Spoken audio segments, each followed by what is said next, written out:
Spongers itu dari bahasa dibalik ya. Tapi gue pengen bikin stigma bahwa spong itu nggak selamanya buruk gitu. Spong itu sesuatu yang bisa dinikmati, nggak melulu yang jorok gitu.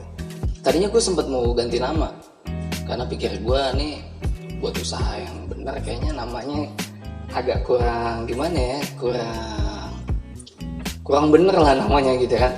Tapi pas gue mau ganti nama, banyak orang yang udah nyebut ketika dia datang sini, gue di ngopes, dia manggil temennya gitu kan.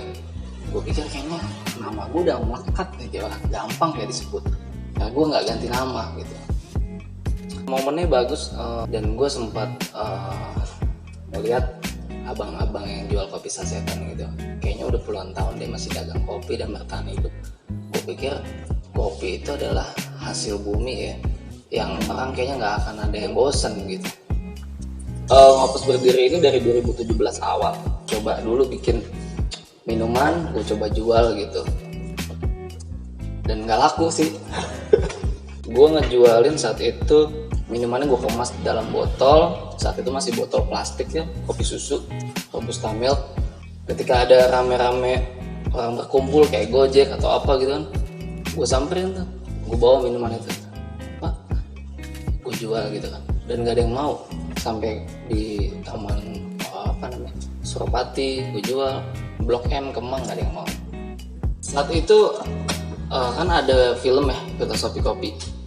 Gue tadinya nggak begitu suka tuh, gue cuma nonton cuplikan-cuplikan doang. Pikir gue terlalu nge-hype banget lah gitu kan, kayaknya biasa aja tuh film gitu. Tapi pas gue akhirnya mau terjun ke situ, mau nggak mau gue akhirnya cari tuh film, gue tonton gitu, apa sih yang bisa gue ambil dari situ. Oh ternyata dia di film yang awal itu kan dia survei dulu ya, survei market gitu kan. Gue coba lakuin yang mirip-mirip kayak gitu saat itu.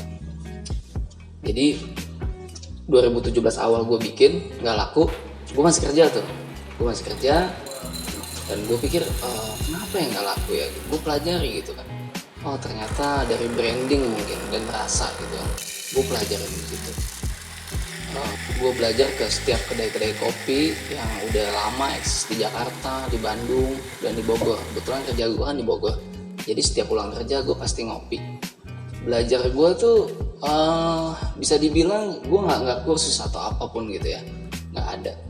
Gue belajar itu benar-benar dari gue ngeliat, nanya, dan gue coba. Akhirnya gue lihat kesini-sini kopi susu tuh jadi tren nih, kayak Thai tea lah gitu. Akhirnya gue mikir kan, saat itu 2017 akhir, ya gue dapet ide dari bini gue. Coba ditambahin gula aren, dia bilang gitu. Kebanyakan kopi susu itu base-nya cuman espresso sama fresh milk aja, belum ditambahin gula aren gitu. Jadi andalannya itu ada namanya es kopi susu Aking. Aking itu plesetan dari gue manggil anak gue sih gitu. Terus ada lagi cold brew ya, gue bikin cold brew waktu itu. Kenapa gue bikin cold brew? Karena saat itu gue mulai usaha, gue gak punya tempat. Jadi gue bikin stok di rumah aja. Gue nggak mungkin ngeracik terus orang beli langsung kan. Jadi gue bikin stok, gue kemas, baru gue jual. Jadi gue dulu jualnya botolan gitu. Saat itu yang bisa gue bikin hanya cold brew ya. Gue bikin menu itu sesuai dengan keinginan yang ingin gue minum sebelum gue kasih ke orang lain gitu. Mungkin kalau orang bikin menu dia ngeliat market dulu nih gitu. Emang benar sih kayak gitu. Tetap itu gue balancein juga kayak gitu. Tapi gue setiap bikin menu, gue berusaha untuk bikin yang enak buat gue dulu gitu. Kayak contohnya akhirnya gue bikin wine coffee, fermentasi kopi maksudnya, sama whisky. Karena basicnya gue dulu suka minum.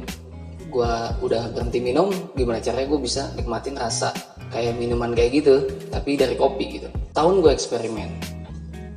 Banyak gue biji kopi, tapi gue mikir waktu itu gimana caranya gue bisa itu buat konsumsi gue sendiri gitu.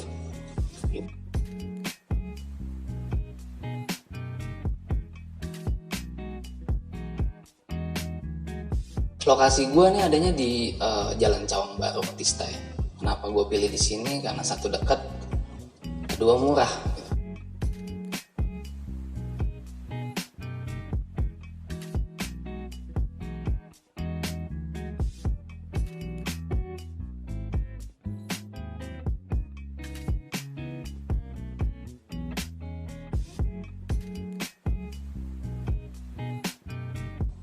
Kata orang kan lu bisnis apa yang lu sukain gitu ya. Ya gue pikir lagi, gue sukain kopi gitu.